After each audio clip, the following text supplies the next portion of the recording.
नमस्कार साथियों, मैं राजवर्धन चौहान एक बार फिर से आप सभी का स्वागत करता हूं आपके अपने YouTube channel Study Webs Classes पर। और समय हो रहा है यूपी पुलिस की परीक्षा को ध्यान में रखकर बनाई गई हिंदी की सीट्स पर बात करने का।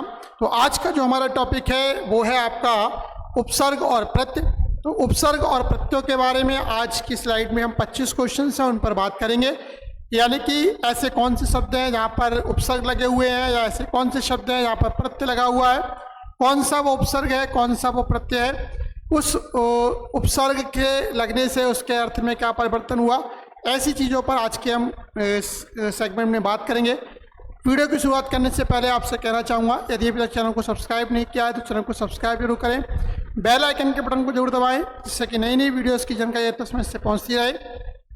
यदि आप इस वीडियो को पसंद करते हैं तो ज़्यादा से ज़्यादा जो है शेयर करिएगा, जिससे कि ज़्यादा से ज़्यादा लोग इसका लाभ उठा सके। तो शुरुआत करते हैं आज के सेशन की और शुरू करते हैं आज की इस वीडियो को। तो लिखा हुआ है कि निम्नलिखित में से किस शब्द में आ उपसर्ग है। तो पहले तो मैं उपसर्ग के बारे में बता दूं, उपसर्ग क्या होते हैं। उपसर्ग वह शब्दांश है,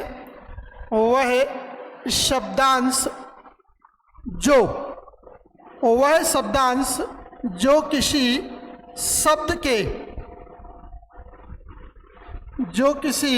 शब्द के प्रारंभ में लगकर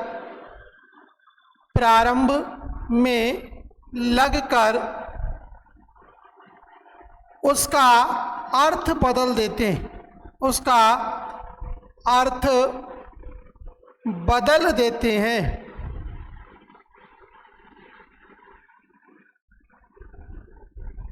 वे शब्दांश जो किसी शब्द के प्रारंभ में लगकर उसका अर्थ बदल देते हैं उन्हें हम उपसर्ग कहते हैं। यदि हम उपसर्गों की बात करते हैं तो हिंदी में कुल 22 उपसर्ग लिए गए हैं। हिंदी में कुल 22 उपसर्ग हैं, ठीक है। संस्कृत से आए हुए उपसर्ग हैं, क्योंकि यदि हम बात करते हैं तत्सम, तद्भव, देशज, विदेशज, इस प्रकार के उपसर्गों का हम प्रयोग करते हैं। तो यहाँ पर जब हम हिंदी की बात करते हैं, क्योंकि हिंदी मूलतः संस्कृत से आई है, तो संस्कृत के ही जो आपके उपसर्ग हैं उनका प्रयोग हम हिंदी में करते हैं। थोड़ा सा 2-4 का फर्क रहता है। तो हिंदी में कुल कितने हैं, 22 उपसर्ग बतलाए गए हैं। उपसर्ग वह शब्दांश हैं जो किसी शब्द के आगे लगते हैं और उसके अर्थ को बदलने की क्षमता रखते हैं, उन्हें हम क्या कहते हैं, उपसर्ग कहते हैं। तो लिखा हुआ है निम्नलिखित में से किस शब्द में आ उपसर्ग है, ठीक है। तो आप 4 विकल्प दे रखे हैं और आपको बताना है कि इसमें कौन सा किस वाले में जो है आपका आ उपसर्ग है, ठीक है। पहला है अमर, उपसर्ग है, सही विकल्प बताइए। पहला है आपका अनेक, अनेक में क्या आ उपसर्ग है, ठीक है, देखते हैं। अमर, क्या इसमें जो है आ उपसर्ग है। अतिशय, क्या इसमें आ उपसर्ग है, चलिए ठीक है। और डी आदिभार, इसमें आपका आ उपसर्ग है, ठीक है। अमर में क्या है आपका, देखिएगा अमर शब्द दे रखा है, आ शब्द है और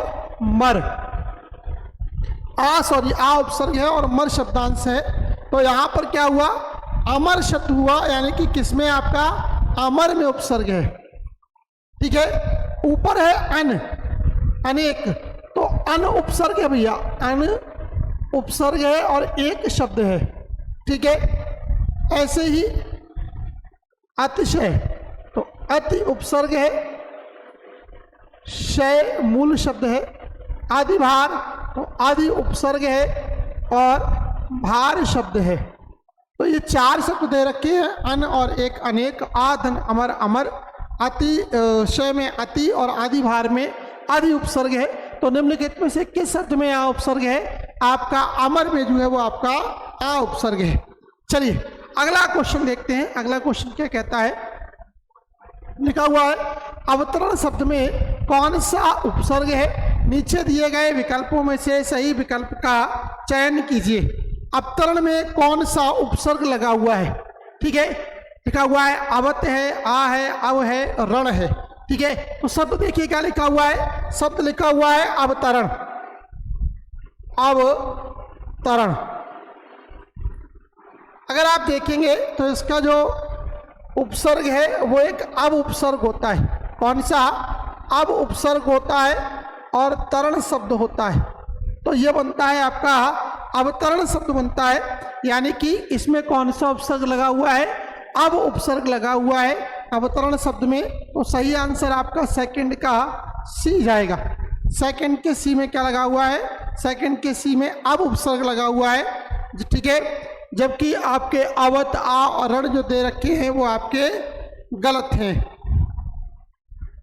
अगला क्वेश्चन देखते हैं, क्वेश्चन नंबर 3 लिखा हुआ है लोगों ने उसे मार मार कर अधमरा कर दिया। ठीक है, तो लोगों ने उसे मार मार कर अधमरा कर दिया, अधमरा किया। रेखांकित शब्द में क्या है? सॉरी, रेखांकित शब्द आपका यहाँ पर रेखांकित शब्द जो है वो कौन सा है? अधमरा है। तो अधमरा में आपको बताना है कि इसमें कौन सा उपसर्ग है। अधमरा जो शब्द है उसमें जो रेखांकित शब्द है वो क्या है? आपका संज्ञा है या आपका जो है उपसर्ग है, अव्यय है, प्रत्यय है। तो देखिएगा, आपने पढ़ा होगा अधपका, अध उपसर्ग है और पक्का शब्द होता है, तो क्या हो जाता है? अधपका। मीनिंग बदल गया। पका का मतलब है पूर्णता एकदम जो तैयार हो चुका है। अधपका मतलब जो भी आधा तैयार हुआ है, आधा कच्चा रह गया है, अधपका। ऐसे ही ऊपर लिखा हुआ है अधमरा, तो अध धन मरा। मरा मतलब जो मर चुका है, जिसमें श्वास नहीं है। अधमरा जो भी जिंदा है, यानी कि जिसमें अभी श्वास बाकी है। ठीक है, तो इस प्रकार यहाँ पर कौन सा उपसर्ग है? यहाँ पर आपका कौन सा है? यहाँ पर आपका अध उपसर्ग है। तो ये क्वेश्चन ये पूछा गया है, लोगों ने उसे मार मार कर अधमरा किया, रेखांकित शब्द में क्या है? ठीक है, तो रेखांकित शब्द जो अधमरा है, और अधमरा में भी यदि हम बात करें तो केवल अध की, केवल अध क्या है? केवल अध जो है वो आपका उपसर्ग शब्द है। चलिए आगे बढ़ते हैं क्वेश्चन नंबर 4 की ओर। असुरक्षित शब्द में कौन सा उपसर्ग है? असुरक्षित शब्द में कौन सा उपसर्ग है? लिखा हुआ है असुरक्षित, तो शब्द होता है आ धन सुरक्षित। सुरक्षित मतलब जो सही जगह पर है, महफूज है, उसके लिए सुरक्षित कहा जाता है। आ उपसर्ग लग गया और हो गया ये आपका असुरक्षित, यानी कि जो कि सही जगह पर नहीं है, जिसके जान माल के लिए जो है खतरा हो सकता है, वहाँ के लिए असुरक्षित शब्द का प्रयोग किया जाता है। ठीक है, तो आ और जो है सुरक्षित, तो यहाँ पर एक तो आ उपसर्ग है। अब देखिएगा दूसरा शब्द है सुरक्षित। अब इसमें भी दो शब्द है, देखिएगा सु और रक्षित। जिसकी अच्छी तरीके से रक्षा की जा सके उसे हम बोलते हैं सुरक्षित। तो ये शब्द बनता है आपका सुरक्षित। तो उपसर्ग कौन सा हो गया आपका? आ उपसर्ग हो गया और सु उपसर्ग हो गया, यानी कि आपके दो उपसर्ग हो गए आ और सु, और वो मिलते हैं आपको सी वाले ऑप्शन में, यानी कि चौथे का सी आंसर बिल्कुल सही है। क्वेश्चन नंबर 5 की ओर बढ़ते हैं। लिखा हुआ है अधिमानता में कौन सा उपसर्ग प्रयुक्त किया गया है? कौन सा प्रयुक्त उपसर्ग है? देखिएगा, एक अधि उपसर्ग होता है, मैंने पहले ही कहा। अधि क्या है? अधि एक उपसर्ग है। अधि क्या है? एक उपसर्ग है। अधि उपसर्ग होता है। और अधि धन मानता, अधिमानता, तो यानी कि सी वाला ऑप्शन बिल्कुल सही है। 5 में का सी आंसर बिल्कुल सही है। अधिमानता में प्रयुक्त उपसर्ग कौन सा है? अधि है। और अधि उपसर्ग से बनने वाले अन्य शब्दों की यदि हम बात करते हैं, अधिकरण है, अधिकार है, अधिराज है, अध्यात्म है, अधिपति है, अध्यक्ष है, बहुत सारे हैं। मान लो अधि का ही अगर देखें तो एक अध्यक्ष होता है, अधिधन यक्ष होता है, अध्यक्ष बोलते हैं। ठीक है, अधिपति होता है, अधिपति होता है, सही है। और कौन सा होता है? आदि से ही अधिकार होता है। अधिधन कार, अधिकार, कार शब्द था और आदि उपसर्ग लगने से क्या है, वो है अधिकार में कन्वर्ट हो गया। तो बहुत सारे ऐसे शब्द हैं जहां पर आदि उपसर्ग का प्रयोग होता है। तो यहां पर कौन सा उपसर्ग है, आदि उपसर्ग है। क्वेश्चन से अगला क्वेश्चन है अत्यंत। ठीक है, अब जरा देखिएगा इसका यदि आप संधि विच्छेद करें, यहां पर यदि आप संधि विच्छेद करेंगे, अत्यंत का अत्यंत दे रखा है, इसका आप संधि विच्छेद करें तो अत्यंत का संधि विच्छेद होता है अति धन अंत, अति धन अंत। और ई के बाद यदि आ आता है तो वो या में कन्वर्ट हो जाता है। यदि ई के बाद क्या है, आ आता है तो क्या बन जाता है, वो या बन जाता है। तो ये शब्द हो गया अत्यंत। तो कौन सा उपसर्ग हुआ इसमें, अति उपसर्ग यहाँ पर दिखाई दे रहा है, और वो है आपका ये लिखा हुआ है। कौन सा उपसर्ग है अत्यंत में, तो अत्यंत में आपका अति उपसर्ग है। ठीक है, और अति के ऊपर जो है जैसे अतिक्रमण है, अतिरिक्त है, अतिशय है, आदि शब्द जो है वो आपके अति उपसर्ग वाले ही होते हैं। क्वेश्चन नंबर 7 की ओर बढ़ते हैं। लिखा हुआ है निम्न में कौन सा आ उपसर्ग से बना शब्द है, आ उपसर्ग से बना हुआ शब्द है। नंबर 1 अत्याचार। तो यदि हम अत्याचार का करेंगे तो क्या होगा, अति धन आचार, अत्याचार। तो पहला वाला आपका गलत हो गया। अध्यादेश, यदि आप इसको भी पढ़ेंगे तो ये भी क्या है, अधिधन आदेश है, अधिधन आदेश होगा। तो यानी कि ये भी गलत हो गया। अगला है अपवाद।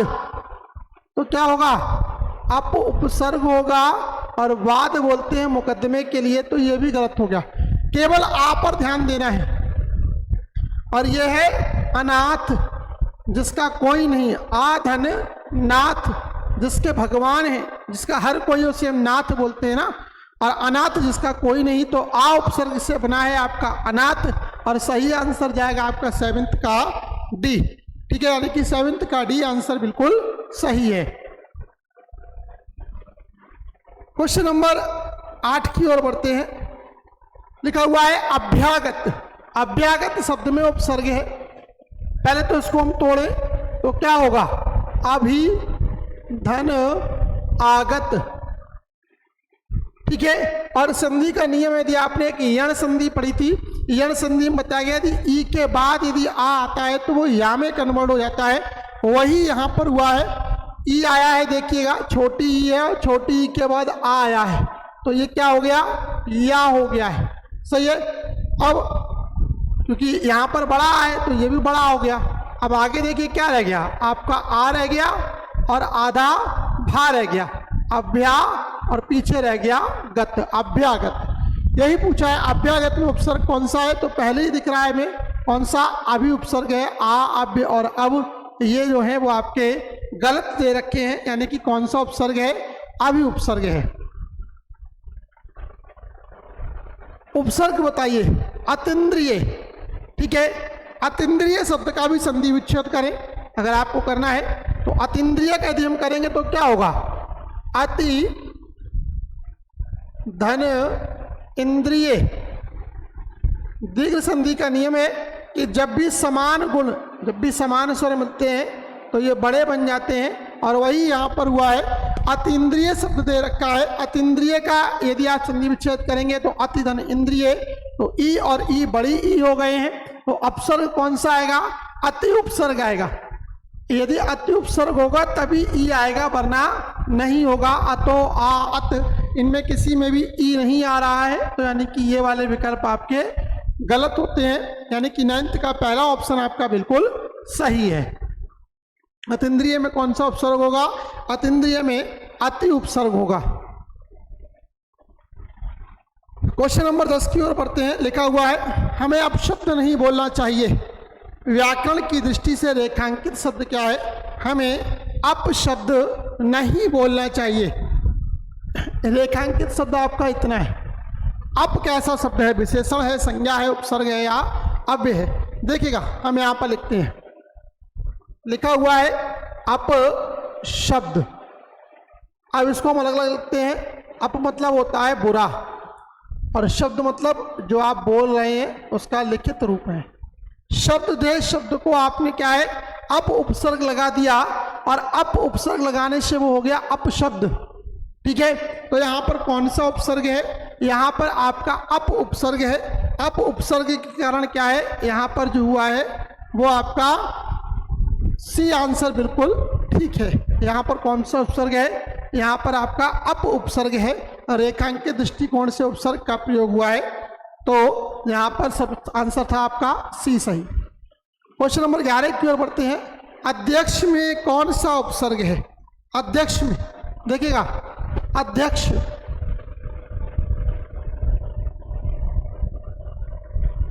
या कब बनेगा, जरा याद करिएगा। आपका यण संधि है, यण संधि का नियम है ई के बाद असमान स्वर आए, यानी कि आदि धन क्या होगा? अक्ष होगा। क्योंकि अगर आप इसे करेंगे तो क्या होगा, ये तो वही स्वर रहेगा, फिर क्या आएगा? धा आएगा, फिर आपका ई आएगा, फिर आपका आ आएगा और फिर आपका छ आएगा। अगर हम वर्ण विस्तार की बात करते हैं, अब क्योंकि इसके और इनका मिलकर क्या हो जाता है? या हो जाता है, तो क्या रह गया आपका? भाई आ तो पूरा रह गया, आधा धा रह गया, या हो गया और छ हो गया, अध्यक्ष हो गया। तो यहाँ पर कौन सा उपसर्ग हुआ? यहाँ पर 11 का ए आंसर बिल्कुल सही है। अध्यक्ष में कौन सा उपसर्ग है? आदि उपसर्ग है। ठीक है, आदि उपसर्ग आपका है। अध, अत और अध ये कैसे हैं? ये आपके गलत विकल्प दे रखे हैं। क्वेश्चन नंबर 12 की ओर बढ़ते हैं। अधिकारी में कौन सा उपसर्ग है? ठीक है, अधिकारी में आदि आदि, री और ई, अधिकारी में उपसर्ग, यानी कि आपको पहले देखना है, फिर टुकड़े करिएगा।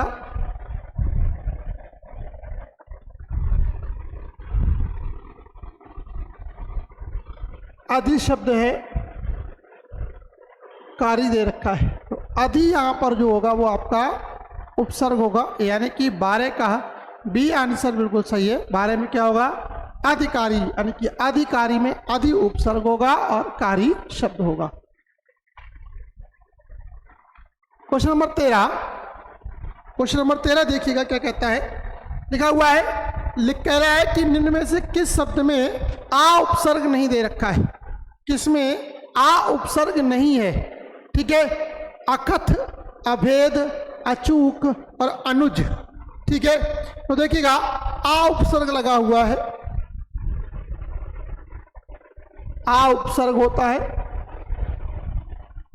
और आ उपसर्ग के जो उदाहरण है, पहला दे रखा है अकथ, जिसको कहा ना जा सके उसे बोलते हैं हम अकथ। ठीक है, तो यानी कि अकथ शब्द में क्या है? आ उपसर्ग लगा हुआ है, पहला शब्द सही है। दूसरा है अभेद, यानी कि आ भेद, भेद मतलब जिसको आप पार कर सकते हैं, जिसका आप गमन कर सकते हैं। अभेद जिसको आप पार नहीं कर सकते, गमन नहीं कर सकते, उसे अभेद, यानी कि दूसरे में भी आ उपसर्ग लगा हुआ है। अगला है अचूक, चूक, चूक मतलब कोई गलती हो रही है, लेकिन आ मतलब नहीं, जहां पर आपकी कोई गलती नहीं, जहां पर आपका निशाना एकदम सटीक जगह पर बैठे, उसी द पिक द पॉइंट लगे जहां पर आप लगाना चाहते हो, उससे अचूक बोला जाता है, तो ये भी सही है। अब देखिएगा अनुज, एक से तो दे रखा है। अब इससे हम अगर कहें कि आधन नुज, तो नुज का मतलब कोई भी नहीं होता है, ये अपने आप में पूरा शब्द होता है अनुज, तो सही आंसर आपका डी जाएगा। 13 का डी आंसर बिल्कुल सही है। अनुज में कोई भी उपसर्ग नहीं लगा है। 14, किस शब्द में आ उपसर्ग है? किस शब्द में आ उपसर्ग है? अभिमान में, अनजान में, अभाव में, अवमान में। किस शब्द में आ उपसर्ग है? अभिमान, अनजान, अभाव और अवमान। आ उपसर्ग है, अभिमान, अनजान, अभाव और अवमान।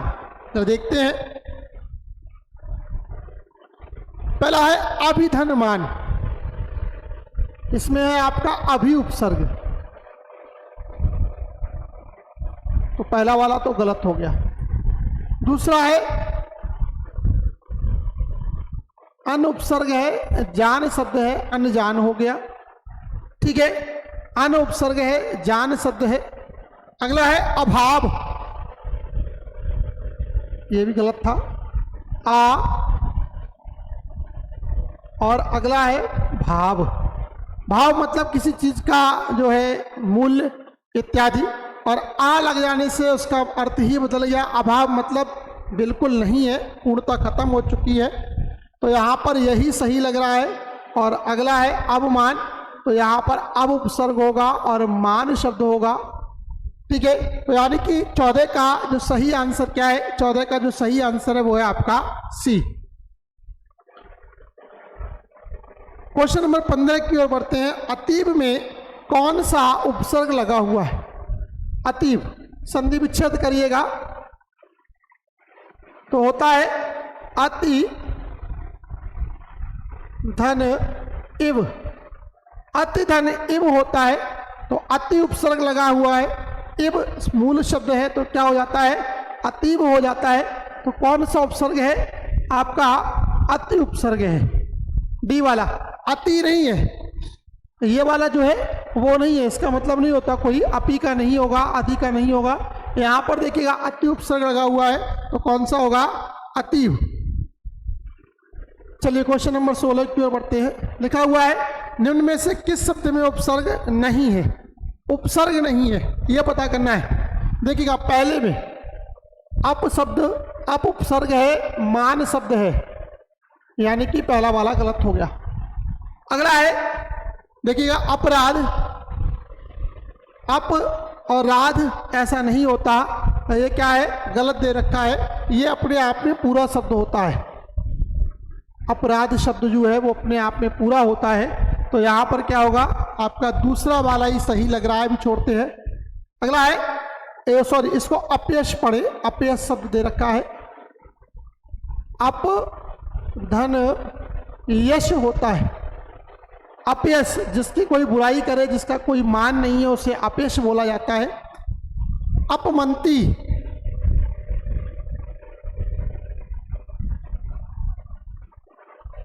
अपधन क्या होता है? मति, सॉरी मंती नहीं है, मति है, अपमति है। तो अपयश शब्द है, अपधन यश है। अपमति है जो बुरी मति, यानी कि गलत बुद्धि। अपमति है तो यानी कि इसमें अप है, ऊपर वाले में भी अप है, ये भी नहीं है।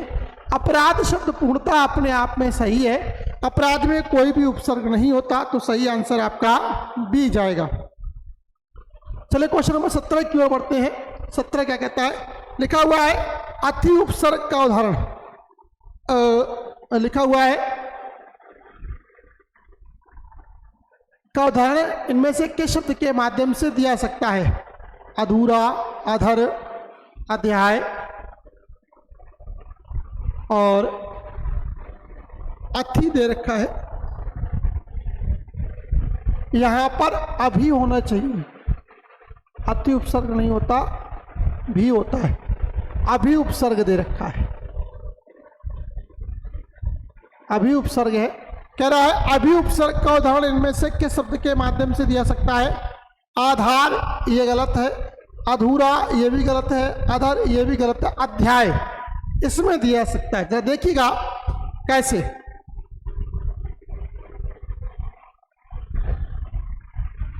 और इसमें सॉरी, इसमें अधि उपसर्ग होना चाहिए, ये थोड़ा अभी भी नहीं होगा, अधि उपसर्ग होगा। अधि उपसर्ग होना चाहिए, अधि उपसर्ग का उदाहरण जो है वो देना है। तो अब इसमें पढ़ेंगे आप अध्याय में आदि धन आय, ये होगा। तो ई और आ क्या हो गया? दोनों मिलकर हो गए आपके या, तो आपका हो गया अध्याय। ये तो सही आंसर आपका डी जाएगा। अध्याय में कौन सा उपसर्ग है? अधि उपसर्ग है, आदि धन आय। तो आधार, अधूरा, अधर ये आपके गलत है। सही आंसर आपका डी बिल्कुल एकदम ठीक है। अध्याय शब्द दे रखा है और यहाँ पर अभी उपसर्ग है, अभी नहीं होगा, यहाँ पर अधि उपसर्ग होता है। अधि उपसर्ग एवं आय मूल शब्द है, शेष अति उपसर्ग की दृष्टि से अथि नहीं होगा, यहां पर अधि होगा। शेष आदि उपसर्ग की दृष्टि से कैसे है, असंगत है। अगले क्वेश्चन की ओर बढ़ते हैं। अत्यंत शब्द दे रखा है, अत्यंत शब्द का संधि विच्छेद करने पर उपसर्ग के रूप में प्राप्त क्या होगा? थोड़ी देर पहले भी किया था मैंने। अत्यंत दे रखा है, क्या होगा? अति उपसर्ग है और अंत शब्द है, ई और आ, ये दोनों मिलकर बन जाते हैं या। तो यहाँ पर क्या रह गया देखिएगा, यहाँ पर आ रह गया, ता में से ई चली गई, आधा ता रह गया, या है, अंक की बिंदी आ गई, आ चला गया और अत्यंत शब्द हो गया। तो कह रहा है अत्यंत शब्द में संधि विच्छेद करने पर उपसर्ग होगा, आपका अति उपसर्ग प्राप्त होगा, यानी कि आपका 18 का जो सी आंसर है वो बिल्कुल सही है। क्वेश्चन नंबर 19 की ओर बढ़ते हैं। लिखा हुआ है अधोमुख का संधि विच्छेद करने पर, ठीक है, कौन सा उपसर्ग के रूप में प्राप्त होगा? अधोमुख। जरा अब यदि आप विसर्ग संधि में जाएं तो विसर्ग संधि में नियम है, यदि जो आपका विसर्ग है, विसर्ग के बाद क्या आता है यदि कोई स्वर आता है तो वो ओ में कन्वर्ट हो जाता है, वही यहां पर हुआ है अधोमुख। अधोमुख देखिएगा, अधोमुख व्यंजन संधि का नियम के अनुसार पहले इसकी आप संधि विच्छेद करें तो क्या होगा? अधा धन मुख, ठीक है। यदि विसर्ग के बाद क्या आती है, विसर्ग के बाद यदि हम बात करते हैं जो आपके तीसरा वर्ण आता है या कोई स्वर आता है, वहां पर एक नियम है, तो वो अपने किस में बदल जाते हैं? ओ की मात्रा में बदल जाते हैं, अधोमुख है। ऐसे आपका मनोयोग है, तो मनाधन योग होता है, ये विसर्ग संधि के नियम की बात कर रहा हूं मैं। तो यहां पर जो दे रखा है अधोमुख शब्द दे रखा है, अधोमुख शब्द में कौन सा उपसर्ग आएगा? अधा होगा, अधो होगा, आधा होगा या अध होगा। तो यदि हम बात करते हैं तो ये संस्कृत का उपसर्ग यहाँ पर है और वो होगा आपका अधा उपसर्ग यहाँ पर दिखाई देगा। अधोमुख शब्द में संस्कृत का जो उपसर्ग है वो अधा प्रयोग होगा। ये दे रखे हैं आपके सामने। वो क्वेश्चन नंबर 20 की ओर बढ़ते हैं। लिखा हुआ है अवनत में प्रयुक्त उपसर्ग है, ठीक है। अवनत शब्द दे रखा है,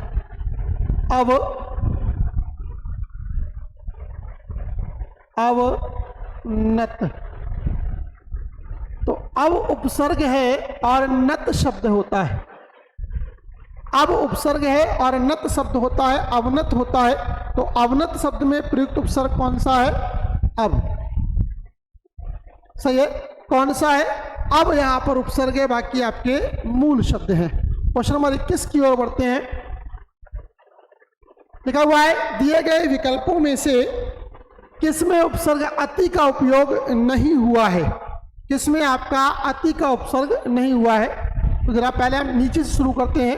अतिरिक्त तो होगा अति धन रिक्त, यानी कि ये वाला गलत। अत्यंत यदि हम इसका करेंगे तो होगा अति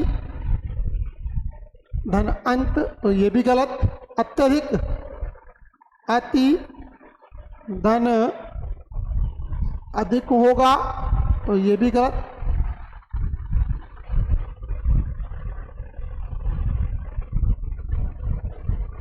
अतिथि, इसमें कोई आधन तिथि होगा,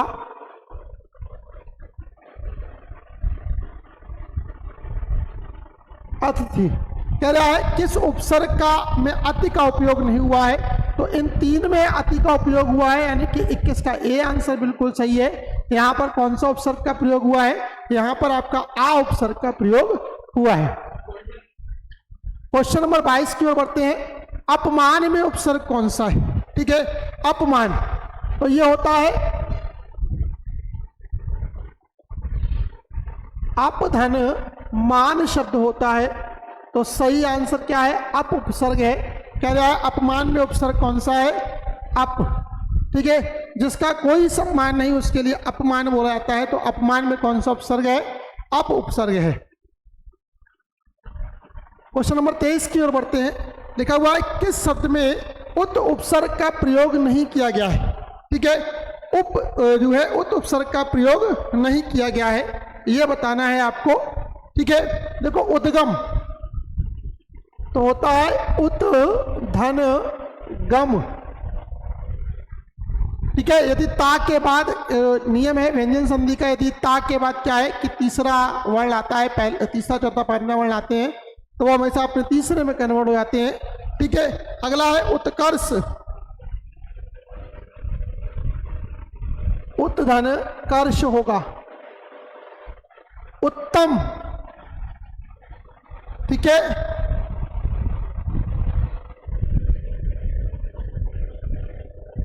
उत धन तम होगा और अत्यधिक इसमें होगा अति धन अधिक।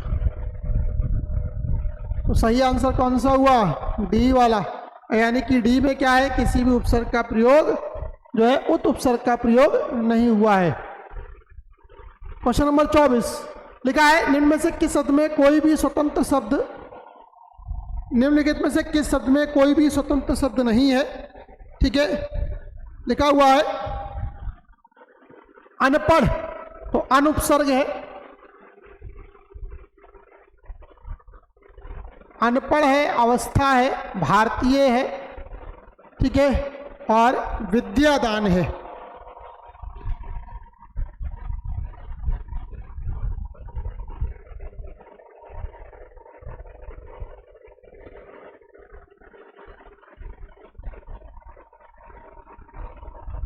देखते हैं,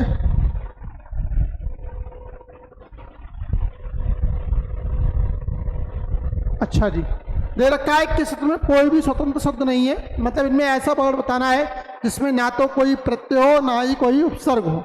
ऊपर वाला देखिएगा अनपढ़ है, यहां पर अनुपसर्ग का प्रयोग हुआ है, अन और पढ़, तो यानी कि यह गलत हुआ। भारतीय, भारत में ये प्रत्यय हुआ है। ठीक है, भारतीय होता है। विद्या धन दान, यहां पर दान प्रत्यय लगा हुआ है, आन प्रत्यय लगा हुआ है, तो विद्यादान। अवस्था एक ऐसा शब्द है जिसमें ना तो कोई उपसर्ग लगा हुआ है और ना ही कोई प्रत्यय लगा हुआ है, तो सही आंसर आपका यहाँ पर भी है। यहाँ पर अवस्था शब्द में कोई भी जो है आपका उपसर्ग और प्रत्यय नहीं लगा है, तो कोई भी स्वतंत्र शब्द नहीं है। तो किस शब्द में कोई भी स्वतंत्र शब्द नहीं है, वो अवस्था वाला जो है वो आपका सही आंसर है। अत्याचार में उपसर्ग है, तो अत्याचार का संधि विच्छेद करिएगा। अत्याचार तो होता है अति धन आचार, ई और आ मिलकर बन जाते हैं आपके या, संधि है आपकी यण। सही है, तो ये हो गया अत्याचार, यानी कि कौन सा हुआ आपका? अति उपसर्ग हुआ। तो अत्याचार शब्द में कौन सा उपसर्ग लगा हुआ है? अति उपसर्ग लगा हुआ है। तो ये थे आज के हमारे 25 क्वेश्चन जो कि उपसर्गों से संबंधित थे। कल की वीडियो में हम बात करेंगे प्रत्ययों से संबंधित, प्रत्यय क्या होते हैं, किन्हें हम प्रत्यय से निर्मित शब्द कौन कौन से होते हैं। आज हमने पढ़ा उपसर्गों के बारे में। उपसर्ग वह शब्द जो किसी शब्द के आगे जुड़कर उसके मीनिंग को बदल देते हैं, अर्थ को बदल देते हैं। हिंदी में 22 उपसर्गों की हम बात करते हैं। मूलतः संस्कृत के उपसर्गों का ही हिंदी में प्रयोग किया जाता है। इनमें थोड़ा सा मतभेद रहता है, कोई 19 बताता है, कोई 18 बताता है, कोई 24 बताता है। तो कहीं ना कहीं ये सब वही है जो कि संस्कृत में आए हुए हैं। तो आज के लिए फिलहाल इतना ही, मिलते हैं कल की वीडियो में कुछ नए फैक्ट के साथ। तब तक के लिए धन्यवाद। यदि आप इस वीडियो को पसंद करते हैं तो ज़्यादा से ज़्यादा शेयर जरूर करिएगा, जिससे कि ज़्यादा से ज़्यादा लोग इसका फ़ायदा उठा सकें। जय हिंद, जय भारत।